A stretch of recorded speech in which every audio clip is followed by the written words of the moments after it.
और दिल्ली के deputy CM Manish Sisodia ने टीचर्स को बड़ी राहत दी है और उन्होंने कहा कि किसी भी टीचर की सैलरी नहीं रुकी जाएगी, सबको वक्त पर तनख्वाह दी जाएगी। उन्होंने ये भी कहा कि किसी भी प्राइवेट स्कूल को फीस बढ़ाने की इजाजत नहीं दी जाएगी।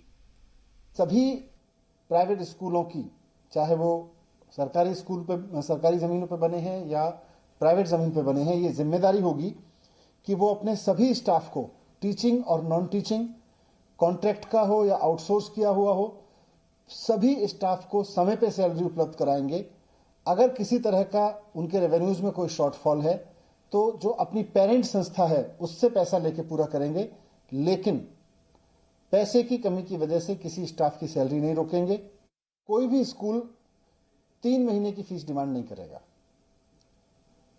केवल ट्यूशन फीस डिमांड करेगा, वो भी महीनावार लेंगे। कोई स्कूल पेरेंट्स को 3 महीने की फीस नहीं चार्ज करेगा।